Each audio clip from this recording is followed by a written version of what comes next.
Ils sont 12 dans le top 100 au classement ATP. Hein. Personne ne fait mieux, donc la France est quand même en bonne forme et bien représentée chez les garçons. En tout cas, il y a Giovanni Mpetshi-Perricard qui fait son entrée dans le top 30. Vous voyez là le classement français avec Hugo Humbert en chef de file devant Arthur Fils. Donc c'est un beau contingent. Il n'y a pas forcément les résultats espérés en Grand Chelem depuis quelques années, mais on est très, très gourmand en France.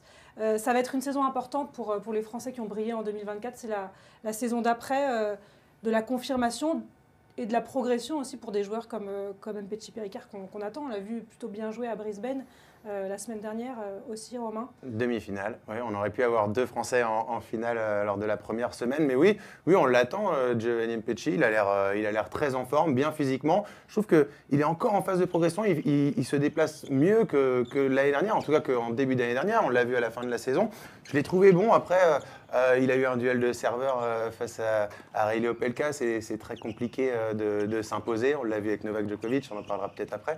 Mais oui, on attend ces joueurs-là, des joueurs qui n'ont pas forcément des points à défendre. Moi j'ai un peu peur pour un, c'est Arthur Cazot, qui lui a été en 8e de finale et qui a beaucoup de points à défendre sur ce tournoi, en espérant que ça se passe bien. On va attendre le tableau aussi hein, qui sortira vendredi, c'est hyper important, on parle d'Alexandre Muller.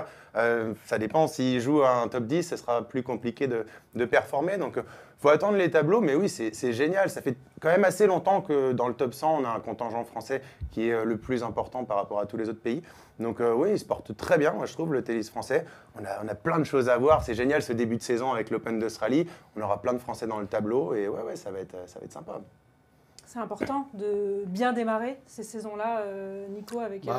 On a toujours envie de bien démarrer, mais certains vont très bien jouer. Non, c'est toujours mieux de démarrer, mais on l'a vu l'an dernier avec Arthur Cazot qui avait fait un début de saison incroyable en gagnant Nouméa, en faisant 8e à l'Open d'Australie, et puis après qui avait eu des pépins de santé et des blessures. Là, je suis d'accord, là aujourd'hui on a 12, 13, si on compte Lucas qui intègre le tableau. 13 Français dans les 100, il y en a 10 dans les 70 premiers. Donc il y a vraiment une émulation et un noyau vraiment très important avec des jeunes qui sont ambitieux. On a vu Mpetshi. Alors Mpetshi ne fera pas de demi-finale chaque semaine parce qu'il a un jeu à risque. C'est un joueur, il ne faut pas attendre de lui une régularité à la demi-nord, mais c'est un joueur qui pourra faire des exploits. Et parfois, avec son style de jeu, il aura plus de mal, il passera un petit peu à côté. On espère que l'Open d'Australie, ce sera un tournoi où il marquera les esprits. Mais il sera tête de série, donc ça va l'aider. Pour ça, c'est bien. Mais s'il perd au premier tour, ce ne sera pas non plus. Il ne faudra pas lui tomber dessus en disant voilà, on attendait de lui, etc.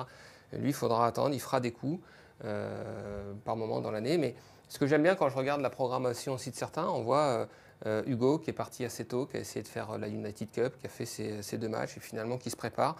Il va être dans les têtes de série dans les 16 premiers. Donc il se dit, voilà, moi aujourd'hui, si je veux atteindre le top 10 et mon objectif de jouer le Masters de fin d'année, il faut que je sois performant sur les très gros.